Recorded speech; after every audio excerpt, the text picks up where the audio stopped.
AB មិនយល់ទាល់តែសោះថាហេតុអ្វីនាងត្រូវចូលទៅទីនោះធ្វើអីលោកខួនព្យាយាមជួយរំលឹកនាងថាលោកប្រធានជាឪពុកបានផ្ដាំឲ្យនាងនៅក្បែរលោកវូជីជានិច្ចតែនាងមិនព្រមស្ដាប់ឡើយ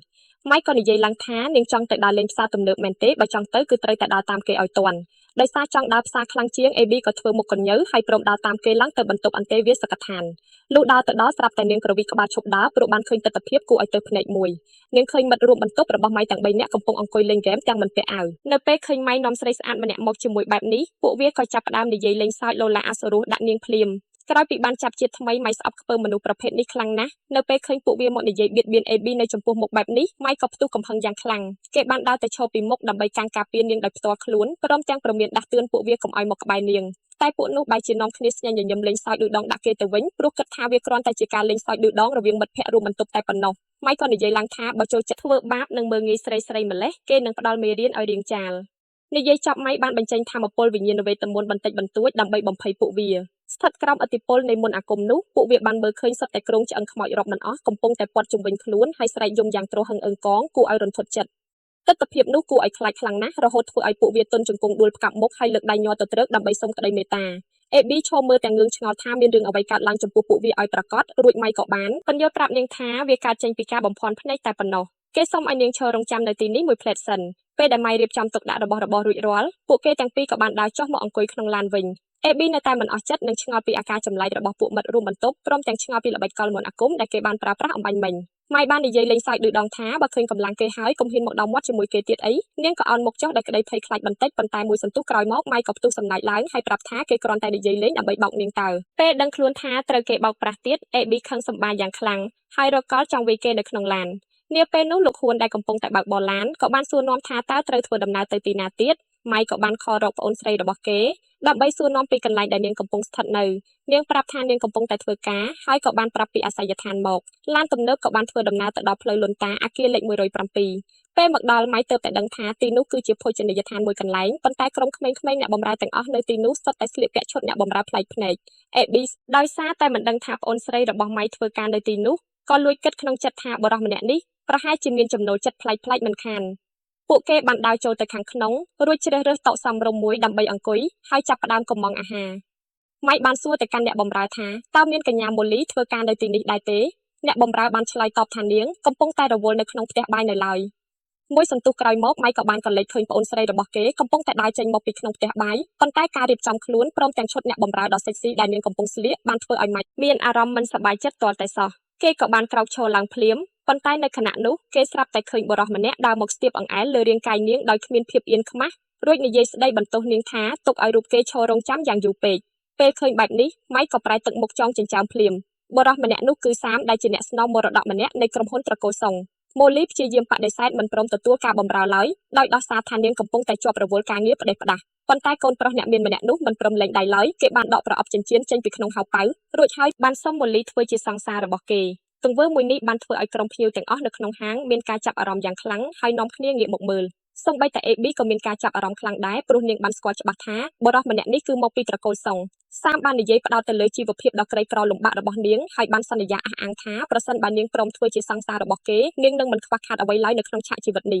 ះតែម៉ូលីបានបដិសេធដាច់អហង្ការរួចបំរុងនឹងដើរទៅធ្វើការបន្តសាមមិននឹកស្មានដល់ទាល់តែសោះថាការដែលត្រូវស្រីក្រីក្រម្នាក់បដិសេធស្នេហ៍នៅចំពោះមុខមនុស្សម្នាយ៉ាងច្រើនបែបនេះវាបានធ្វើឲ្យរូបគេត្រូវខូចមុខអាម៉ាស់ជាខ្លាំងហើយក៏ផ្ទុះកំហឹងខឹងយ៉ាងខ្លាំងគេបានលូកដៃចាប់កែវទឹកដែលនៅលើតុរួចជះទឹកចាក់ស្រោចទៅលើខ្លួននាងព្រមទាំងស្រែកហៅរកម្ចាស់ហាងឲ្យចេញមុខមកដោះស្រាយម្ចាស់ហាងនៅពេលដែលបានដឹងថាអ្នកប្រុសសុងកំពុងតែមានបញ្ហាទាស់ទែងគ្នាក៏ប្រញាប់រត់មកភ្លាមសាមបានទម្លាក់កំហុសចោទថាម៉ូលីជាអ្នកចាក់ទឹកជះលើគេហើយទាមទារឲ្យនាងលុតជង្គង់ជូតសម្អាតឲ្យម្ចាស់ហាងមិនព្រមស៊ើបសួររកហេតុផលអ្វីបន្តិចសោះក៏បានងាកមកស្ដីបន្ទោសកំហុសដាក់នាងភ្លាមថែមទាំងបានលើកដៃឡើងព្យាយាមចង់វាយប្រហារនាងថែមទៀតផងតែនៅពេលដែលដៃរបស់គេលើកឡើងក៏ត្រូវបរិសម្នាក់លុកមកចាប់រារាំងទុកជាប់ហើយអ្នកដែលមកជួយនោះគឺម៉ៃនឹងឯងភ្លាមនោះដែរម៉ៃបានប្រើកម្លាំងរុញច្រានគេចេញពេញទំហឹងឬសូរតែសំឡេងប្រេះឆ្អឹងយ៉ាងច្បាស់ម្ចាស់ហាងបានដួលបោកទៅលើតុអាហារយ៉ាងខ្លាំងធ្វើឲ្យតុឈើនោះបែកបាក់ខ្ទេចខ្ទីអស់ក្រុមបុគ្គលិកនិងភ្ញៀវដទៃទៀតនាំគ្នាសម្លឹងមកទាំងក្តីភ័យខ្លាចរីឯម៉ូលីក៏មានការភ្ញាក់ផ្អើលយ៉ាងខ្លាំងដូចគ្នាដែលបានឃើញបងប្រុសរបស់ខ្លួនបង្ហាញខ្លួននៅទីនេះចំណែកឯ AB វិញនេះជាលើកដំបូងហើយដែលនាងបានឃើញពីកម្លាំងពិតរបស់ម៉ៃដោយនាងមានការភ្ញាក់ផ្អើលជាពន់ពេកដែលគេអាចវាយរុញច្រានមនុស្សមាឌធំម្នាក់ឲ្យដួលបានយ៉ាងងាយស្រួលបែបនេះ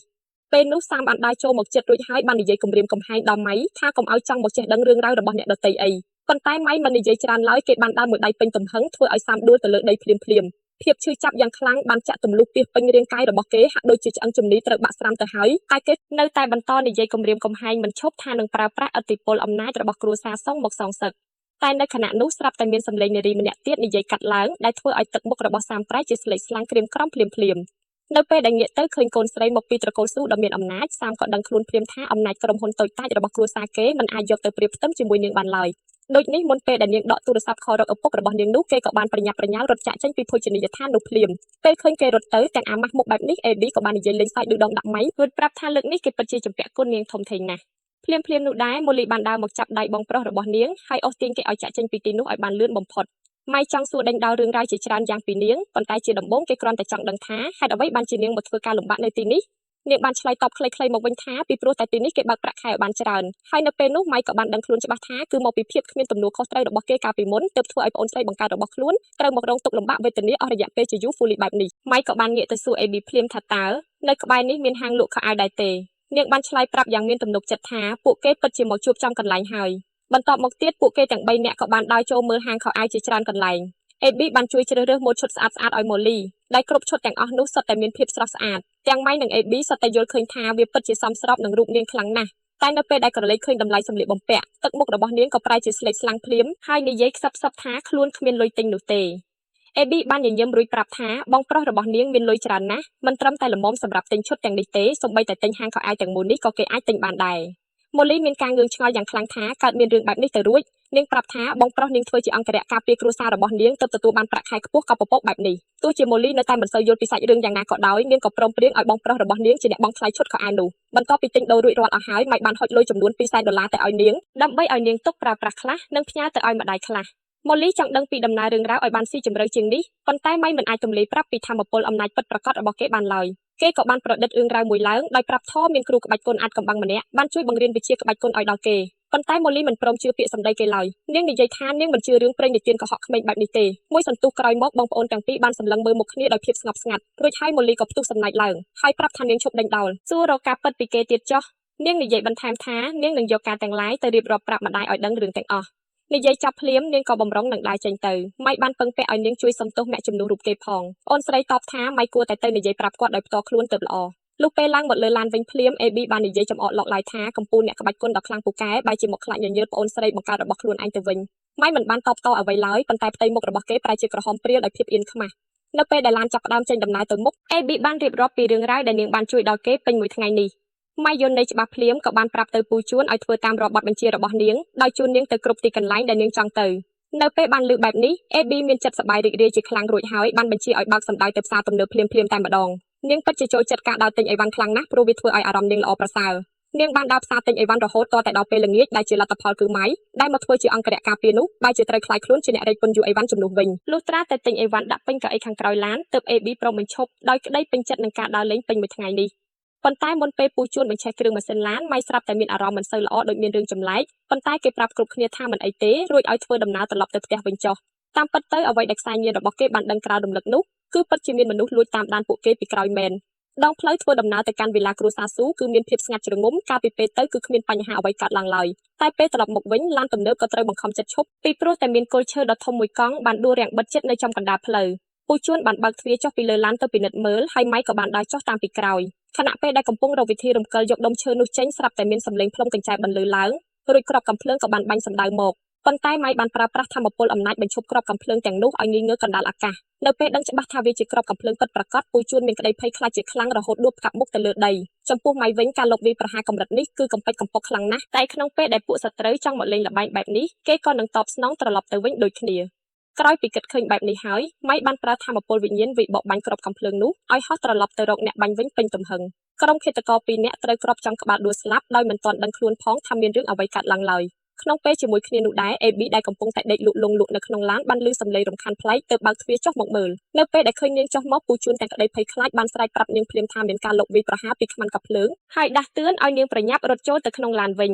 ដំបូងឡើយ AB នៅមិនទាន់យល់សាច់រឿងឡើយប៉ុន្តែមួយសន្ទុះក្រោយមកនៅពេលដែលពូជួននិយាយមិនទាន់ដាច់ពាក្យផងនាងក៏ធំក្លិនផ្សែងអ្វីម្យ៉ាងយ៉ាងចម្លែក លុះពេលដឹងខ្លួនថាវាជាឧស្ម័នពុលគឺវាហួសពេលទៅហើយរាងកាយរបស់នាងប្រែជាទន់ខ្សោយលែងមានកម្លាំងហើយត្រឹមតែមួយសន្ទុះក្រោយមកទៀតពូជួនក៏បានដួលសន្លប់បាត់ស្មារតីទៅដូចគ្នានៅទីនោះសល់តែម៉ៃម្នាក់គត់ដែលអាចរក្សាជំហរបានក្រោយមកផ្សែងឧស្ម័នទាំងនោះចាប់ផ្ដើមរលាយបាត់ទៅហើយក្រុមមនុស្សចម្លែកមុខក៏បានដើរចេញមុខមកអេប៊ីនៅពេលដែលដឹងស្មារតីឡើងវិញបន្តិចក៏បានក្រឡេកឃើញក្រុមមនុស្សចម្លែកមុខទាំងនោះពួកគេកំពុងតែយួរកំភ្លើងដើរសម្ដៅមករកនាងបានស្រែកហៅឈ្មោះម៉ៃទាំងសំឡេងស្រពេចស្រពិលប៉ុន្តែគេមិនបានស្ថិតនៅទីនោះឡើយមេក្រុមសត្រូវឃើញសភាពទន់ខ្សោយរបស់នាងបែបនេះក៏មិនចង់ខាត់ពេលស្វែងរកខ្លួនអង្គរៈបន្តទៀតដែររួចវាបានបញ្ជាឲ្យក្រុមចៅហ្វាយនេះនាំខ្លួនអេប៊ីចាក់ចេញទៅតែនៅខណៈនោះម៉ៃបានពោលសួរឡើងយ៉ាងស្ងប់ស្ងាត់ថាតើពួកគេមកពីណាហើយជានរណាឲ្យប្រកាសនៅពេលដែលបានឮសំឡេងរបស់ម៉ៃពួកវាបានងាកក្រោយមកមើលហើយដឹងខ្លួនភ្លាមថាចាញ់បោកល្បិចកលរបស់គេហើយតែដោយឃើញគេមានតែម្នាក់ឯងពួកវាក៏មានអារម្មណ៍ស្ងប់ចិត្តឡើងវិញមេក្រុមរបស់ពួកវាបានចេញបញ្ជាឲ្យសម្រុកចូលវាយប្រហារភ្លាមប៉ុន្តែនៅក្នុងក្រសែភ្នែករបស់ម៉ៃវិញមនុស្សក្រុមនេះគឺប្រៀបដូចជាកំទេចស្មៅតែប៉ុណ្ណោះគេបានលូកដៃទៅបេះស្លឹកឈើមួយសន្លឹកហើយស្លឹកឈើនោះក៏ប្រែហោះទៅជាឡាំកាបិតដ៏មុតស្រួចហើយដោយសារតែអាវុធស្លឹកឈើនេះគេក៏អាចកំទេចពួកវាទាំងអស់បានយ៉ាងងាយស្រួលបំផុតត្រឹមតែក្នុងមួយពព្រិចភ្នែកតែប៉ុណ្ណោះមេក្រុមសត្រូវឃើញទស្សនវិជ្ជានេះហើយក៏រន្ធត់ចិត្តជាខ្លាំងព្រោះមិននឹកស្មានដល់ថាមានអ្នកអាចបង្កើតរបួសស្នាមដ៏សាហាវដោយគ្រាន់តែប្រើប្រាស់ស្លឹកឈើធម្មតាបែបនេះសោះនៅក្នុងទីក្រុងឡុងសានទាំងមូលគេមិនដែលធ្លាប់ស្គាល់អ្នកដែលមានសមត្ថភាពខ្លាំងកម្រិតនេះឡើយទន្ទឹមនឹងពេលនោះដែរម៉ៃបានសួរដេញដោលបន្តទៀតថាតើអ្នកណាជាអ្នកបញ្ជូនពួកវាមកដែលគេព្រមរក្សាជីវិតរបស់វាទុកមួយគឺដើម្បីសួរចម្លើយរកព័ត៌មានសម្ងាត់តែប៉ុណ្ណោះទោះជាយ៉ាងណាក៏ដោយវាសុខចិត្តជ្រើសរើសយកផ្លូវស្លាប់ជាជាងការទម្លាយការពិតដោយដឹងខ្លួនច្បាស់ថាមិនអាចឈ្នះម៉ៃបានវាក៏បានខាំថ្នាំពុលដែលលាក់ក្នុងមាត់របស់វាភ្លាមមួយសន្ទុះក្រោយមកវាក៏បានក្អួតឈាមខ្មៅព្រុយរួចក៏ដួលស្លាប់បាត់បង់ជីវិតភ្លាមតែម្ដងខ្សែតម្រុយត្រូវដាច់ត្រឹមចំណុចនេះម៉ៃមានអារម្មណ៍ខកចិត្តនិងស្ដាយក្រោយបន្តិចដោយសារតែពួកសត្រូវដេកស្លាប់បាត់អស់ទៅហើយមានតែបង្ខំចិត្តត្រឡប់ទៅផ្ទះវិញទាំងមិនអស់ចិត្តកំពូលវីរៈបុរសយើងបានប្រើធម្មពលបន្តិចបន្តួចបំបាក់គល់ឈើដែលដួលរាំងបាំងផ្លូវនោះចោលភ្លាមនោះដែរគេក៏បានដើរត្រឡប់ទៅរកអេប៊ីដែលកំពុងតែសន្លប់មិនដឹងខ្លួននៅក្នុងឡាន